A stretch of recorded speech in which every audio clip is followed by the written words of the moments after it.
Entonces, quería empezar, Mauricio, preguntándote un poco, cuando empezó esta cuarentena, tú estabas tenías muy claro que no querías hacer el laboratorio en versión virtual. ¿Qué fue lo que cambió y cómo un poco se distingue este laboratorio versión pandemia a- al anterior? Antes de que estallara la cuarentena, antes que estallara todo, hoy día, por ejemplo, encontré un post del 12 de marzo, Ujú. en donde yo trataba de animar a la gente a, salvo hubiera, mira qué ingenuos éramos el 12 de marzo, salvo hubiera algún síntoma de gripe, porque el 12 de marzo pensábamos que eso se parecía a una gripe, acudieran y vinieran. Y si yo me resistía fundamentalmente a esta plataforma, era por una razón. Primero, porque no la conocía muy bien. O sea, yo había tenido ya una experiencia el año pasado eh, con entre comillas, taller que sí dio, objetivamente dio resultados, pero lo que experimenté era que este medio, que es otra dimensión de lo real, pero es otra dimensión, Completamente. imposibilitaba el hecho de establecer un vínculo. Para mí el vínculo es sumamente importante en el desarrollo del trabajo. Entonces, con esta distancia, con esta unidimensionalidad, yo sentía que había muchas cosas que se perdían. Y sí se pierden algunas cosas, es verdad, pero se ganan otras. En primer lugar, porque el objeto a trabajar termina concitando y concentrando absolutamente toda la atención. O sea, vamos a trabajar el texto, ¿no?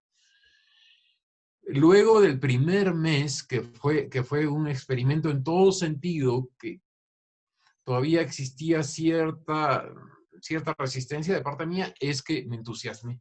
O sea, la verdad es que siento que el laboratorio en esta versión termina siendo mucho más eficaz que en lo presencial. Repito, se pierden cosas, se pierde el comentario a sotoboche, se pierde el jolgorio, qué sé yo. Pero quien termina ganando es el texto.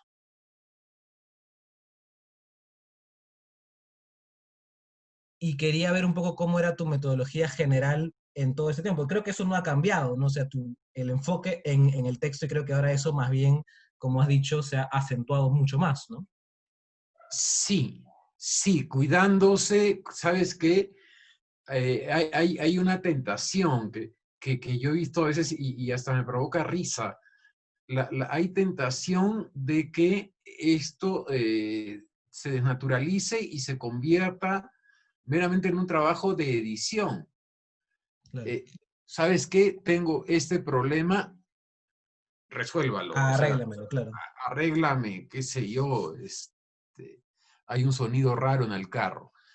Pero creo que de lo que se trata, más que de arreglar el carro, es de desarmar el motor, ¿no? Claro. Desarmarlo juntos, desarmarlo, analizarlo, verlo. Es decir, me refiero al hecho de no dirigirse de manera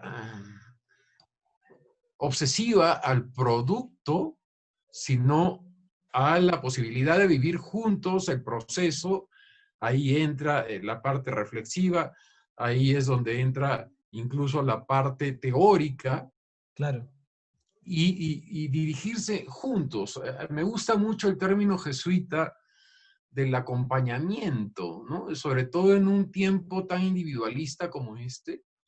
Creo que esa es una palabra mágica. Yo sí soy un convencido, y tú sabes a lo que me refiero, Sí, de este no. acompañamiento, porque no se trata de ser un lazarillo, no se trata de ser una especie de guía de montaña, sino de incluso perderse juntos por momentos, incluso entrar en crisis juntos, que me ha pasado alguna vez. Pero creo que este acompañamiento es fundamental dentro de todo el proceso de reflexión y acción que se esconde detrás del texto.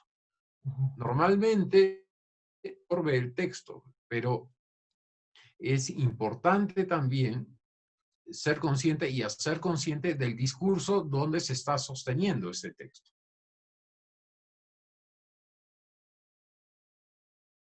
Para mí una cosa muy importante del laboratorio es del bagaje, como decías, discursivo, del pensamiento, ¿no? Porque no es un esto de edición, no es ir al mecánico una vez a la semana que te trabaja acá, sino es basar lo que escribes y lo que piensas en un discurso. Y quería ver en un muy grosso modo cuál es un poco ese discurso general de la escritura, ¿no? Que difiere ya y que creo que por tu manera de ver la escritura es que esto no puede ser un taller, ¿no? Porque justamente, porque justamente es todo lo contrario a eso, ¿no? El taller es prescriptivo, Claro, ¿sí? O sí, sea, completamente. el taller lo único que te va a dar es un diagnóstico de mal funcionamiento. Sí, hay un problema en la mecánica. Creo que la diferencia es, y va por ahí, es decir, no es solamente señalar ese problema que se manifiesta en la mecánica, sino en el hecho de poder reflexionar, no en la mecánica, pero sí en la dinámica. Claro. Entonces, creo que en la medida que alguien es consciente, no de cómo lo quiere decir, sino de lo que quiere decir, Claro. ya ahí se va generando una forma que a veces puede pasar también, surge desde la pérdida. Es decir, la pérdida de control te termina llevando, y eso lo has vivido tú, Y a, además, también a una... la pérdida de muchos conceptos que uno pueda tener acerca de la escritura, ¿no? Porque a veces, y esto también se habla mucho en el proceso del laboratorio, tenemos una idea de géneros muy establecida, por ejemplo, y que sabes que yo quiero escribir una novela, yo quiero escribir poesía, y creo que una de las cosas que haces tú es destruir eso de la manera, con tu sutileza característica.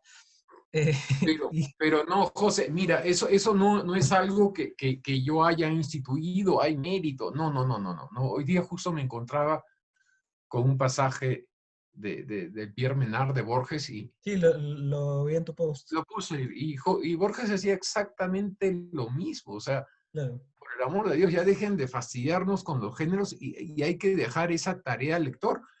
Yo creo que el prejuicio del género es una consecuencia absolutamente comercial. O sea, creo que la denominación de género ya ni siquiera es académica. Yo no creo que ni siquiera la academia soporte el hecho de creer que sí existen géneros como compartimientos estancos que tienen estas características que ya parecen biología.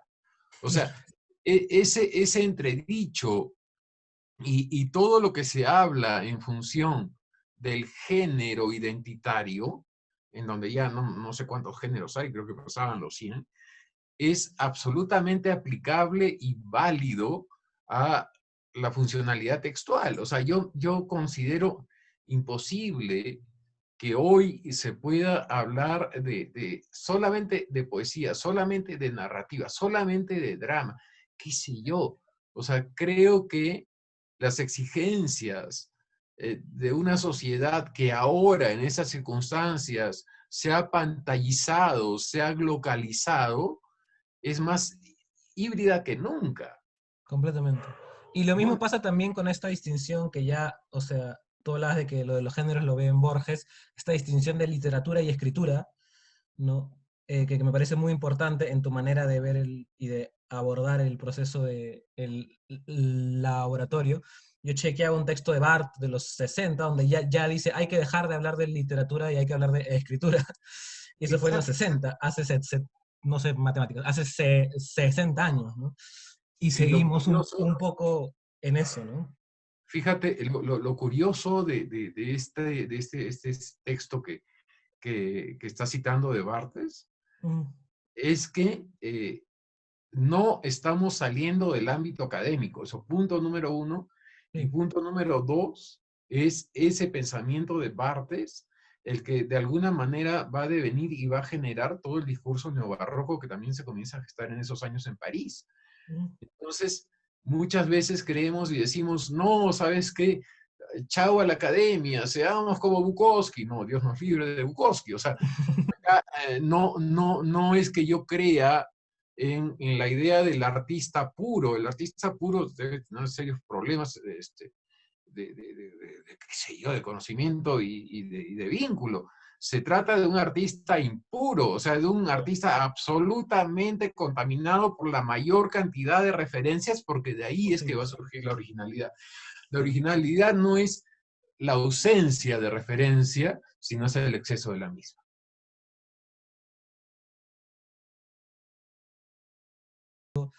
Cuéntanos un poco cómo es el proceso del laboratorio ahora en la versión 2020. ¿En qué consiste? ¿Cómo funciona esta máquina dinámica? Hay gente que viene con un proyecto Ujú, y vamos a reflexionar y vamos a trabajar ese proyecto. Ese proyecto a veces puede no llegar a buen puerto. Ese proyecto, o sea, el que trae quien llega, puede terminar en su destrucción. claro, Pero esa destrucción trae consigo todos los aspectos que he venido diciendo, o sea, el hecho de reflexionar, el hecho de ver el funcionamiento, el hecho de ver las posibilidades que tiene. Entonces, ¿cómo es esto? O vienen con un proyecto o este proyecto se va gestando en el camino. Nos vamos a reunir una vez a la semana y depende también del carácter y la locuacidad del interlocutor, porque puede ser una sesión de 20 minutos, puede ser una sesión de 45 minutos, también depende de su soporte tecnológico. Hay sesiones que hay que iniciar a veces 23 veces y hay otros que felizmente fluye. Entonces hay este espacio personal de diálogo que no se dirige, repito, al producto en sí, sino a todo lo que este implica, al margen de este encuentro personal, está también escribir en el aire y es muy importante. Cuando surge esta posibilidad, algo que me ilusionaba a mí era poder contar con un espacio en el cual no solamente esté mi punto de vista, no solamente esté mi perspectiva, sino también la mirada, sino también la reflexión, sino también el aporte de mucha gente que yo considero valiosa. claro. Entonces, las personas que han venido compartiendo el laboratorio hasta hoy han tenido la ocasión de escuchar a Reinaldo Jiménez, de escuchar a Mario Arteca, de escuchar a Francisco Laina, de escuchar a Virginia Benavides, de escuchar a Benito del Pliego, de escuchar a Maite Vallejo Martín. Martín, Mm, etcétera, etcétera, etcétera. Entonces, no es solamente una especie de consagración de la medocracia como verdad absoluta. No, nada por ahí. De lo que se trata es de mantener esa visión plural. Si un texto no tiene un aporte plural, no va a recibir nada. claro. Volvemos a caer en la prescripción. Entonces también está este espacio de escribir en el aire y el espacio que yo considero más importante, porque es el que más exige, es el que nadie ve. Mm, Es el momento de la reflexión personal que uno tiene, que yo tengo, porque este trabajo es un poco jodido, con ese texto, ¿no? Entonces, claro. hay un trabajo silencioso, invisible en la medida que no aparece en la pantalla, que sí es el más demandante, ¿no? Y el que esos encuentros con escritores y artistas, porque también estuvo Luz María, que Estaba olvidando de Luz María, que ingrato, y de es, Diego Berti, que también vino, sí. así es, y viene Alberto Isola, creo, ¿no? Así es, así es. Eh, y Ahora eso viene. ayuda muchísimo porque también te da la posibilidad de escuchar a otros ámbitos, y no solo por una cuestión práctica o utilitaria de inspirarte o algo así, sino simplemente escuchar y un poco salirte de ti mismo, ¿no? Porque muchas veces se ve esta actividad como algo muy ensimismado, pero más bien de nada escribimos si no nos contaminamos de todo el resto, ¿no? Es lo que te decía antes de los Sí, vínculos y de la exacto. pureza y contaminación. O sea, creo que de lo que se trata es de contaminarse. Si alguien, por ejemplo, tiene esas ansiedades narrativas y no ha escuchado a un director teatral Sí. en todo lo que significa e implica la construcción de un personaje, termina escribiendo sobre el fuego, pues, ¿no? Publica una novela sobre fuego, cualquier cosa. O sea, creo Ese que es muy bueno. es de también reflexionar todo lo que implica. A mí me parece que estamos viviendo un momento muy interesante, ahora que estaba hablando de lo narrativo, Sí. porque lo que yo siento, que antes veía solamente realidades foráneas, es que se ha abierto ya una brecha bastante marcada entre la escritura comercial y la escritura creativa. Ujú. Antes estaban confundidas y uno podía Es cierto. no distinguir es una forma de la otra. Creo que hoy ya está muy claro cada ámbito.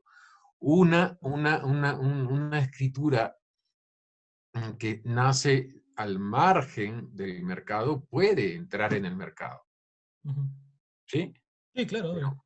una escritura que nace dentro del mercado no puede No, no trascender puede ese salir. mercado. Esa es la Claro. diferencia. Ujú.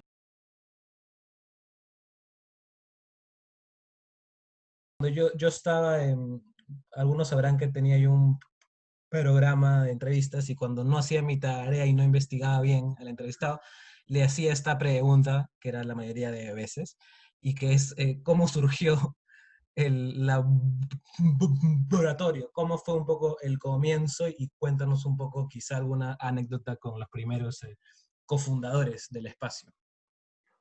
Mira, mi primera experiencia en un espacio creativo fue hace muchísimos años en donde el único ambiente que existía estaba en el Museo de Arte de Lima.